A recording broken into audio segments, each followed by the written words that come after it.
So in our last video, we were using the periodic table to determine the complete electron configuration for elements.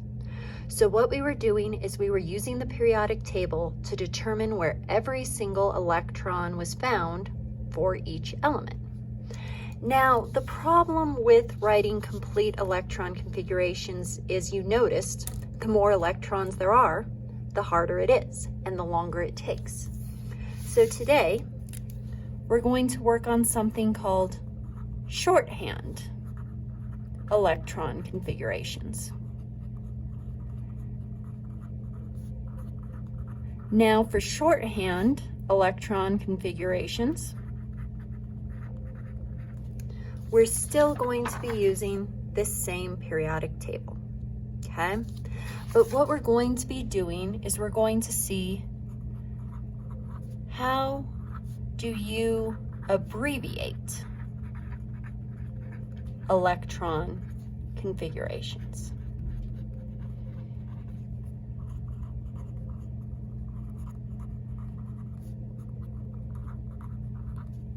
So for complete electron configurations, I'm showing where every single electron lives.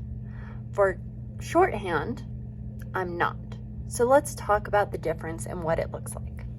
So let's say I wanted to write the complete electron configuration for oxygen.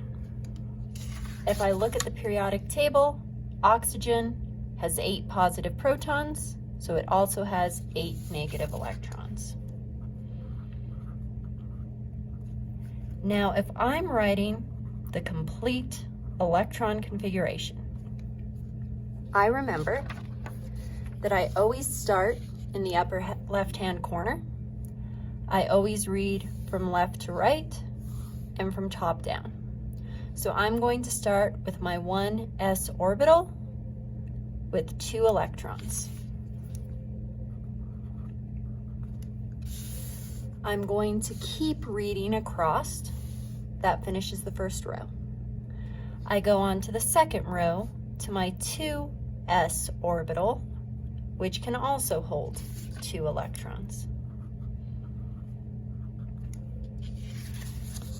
I keep reading straight across. This time I hit my 2p orbital. Now the 2p orbital can hold 6 electrons, but I know I stop when I hit oxygen. So it holds 1, 2, 3, 4 electrons. If I did this right, all of my superscripts should add up to 8 because these are the electrons. So 2 plus 2 is 4, plus 4 is 8. There's my electron configuration. Now for the shorthand, I'm not going to show all of the electrons. I'm only showing electrons in the outer energy level. So here's how I write my shorthand electron configuration. Okay, I find my element. This time I'm going to go all the way to the very end to the noble gases, so this very last row. So I can only use helium, neon, argon, krypton, xenon, radon. So anything in this last row, okay? So I'm gonna go all the way to the end and up 1 row.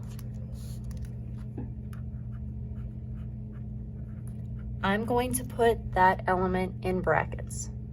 That's telling me that everything until that point is complete, okay?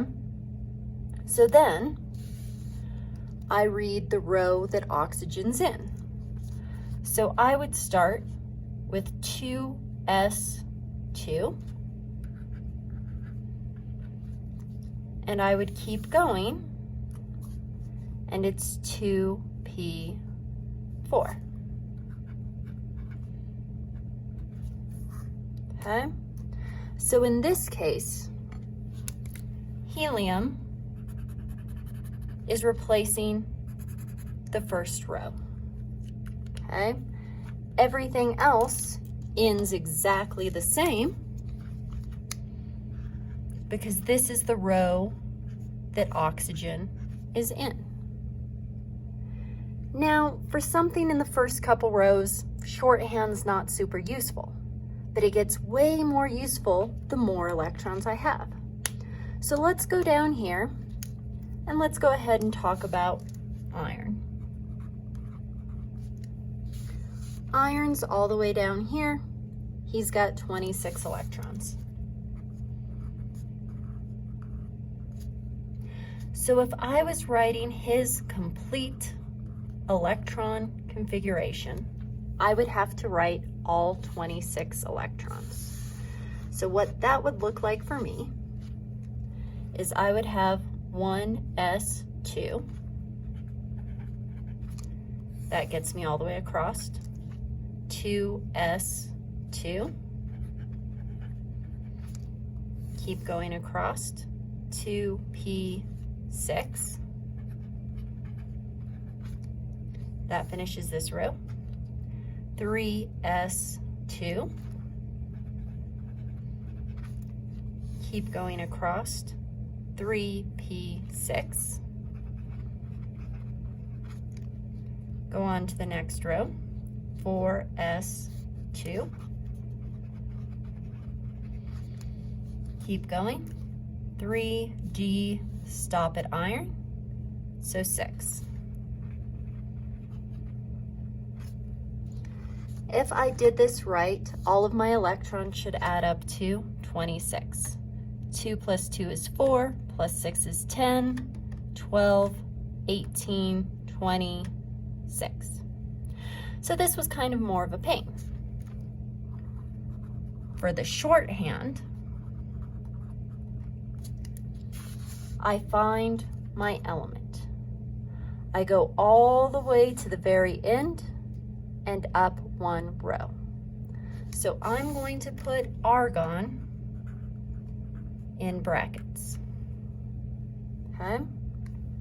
So then I'm just describing the row that iron's in.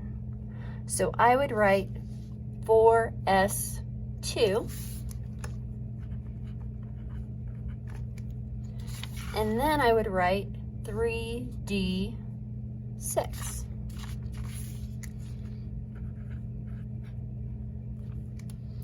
This is way shorter than the complete, okay? If I look, argon replaced everything all the way to there. I'm saying that everything through argon is completely filled. Then I'm just describing the row that my element iron is in, okay? Now let's go ahead and take a look at something down here. If I wanted to write 76 electrons, that's going to take forever. I don't want to write 76. So let's go ahead and just talk about what the shorthand for osmium would look like.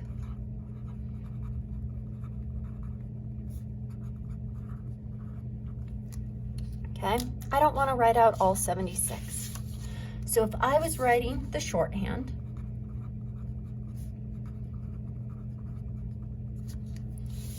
here's what I would do. I find my element, I go all the way to the end and up one for xenon.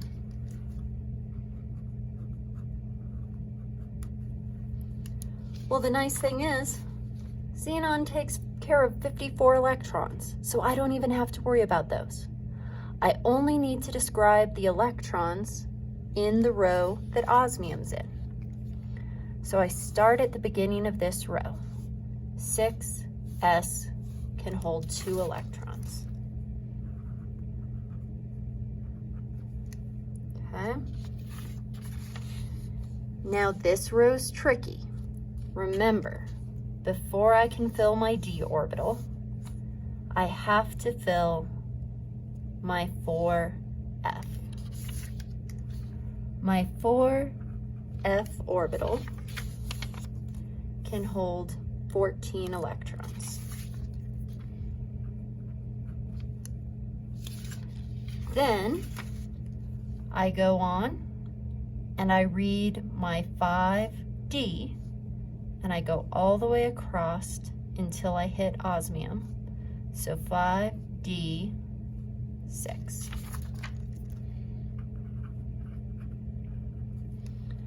If I had had to write every single electron, it would have taken me forever. The shorthand saves me a lot of time, the more electrons there are. Okay? So let's go ahead and take a look. Let's go ahead and do plutonium. Okay? Plutonium has 94 electrons.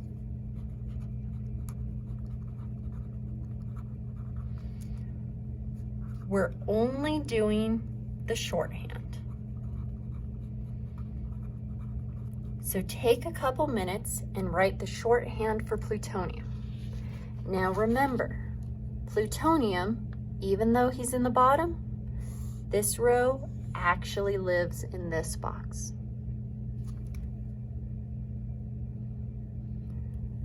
So hopefully, for our shorthand electron configuration for plutonium, I followed the hint, plutonium actually lives here.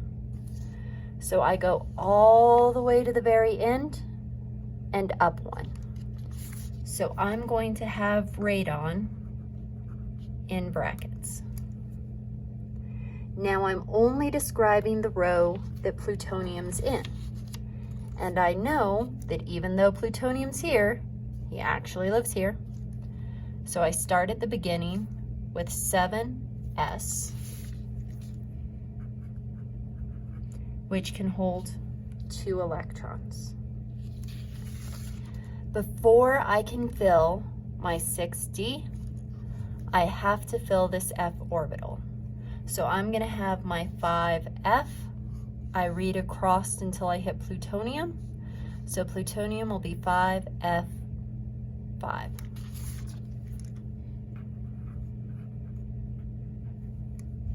Okay. Let's try one more shorthand electron configuration.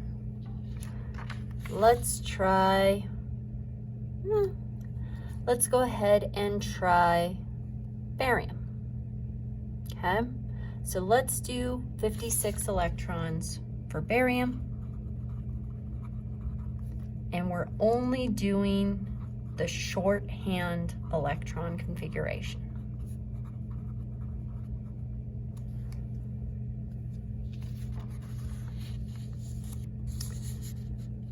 So hopefully for barium, I find my element, I go all the way to the end and up one. So this should be xenon. I'm only describing the row that barium's in, so it's going to be 6s2.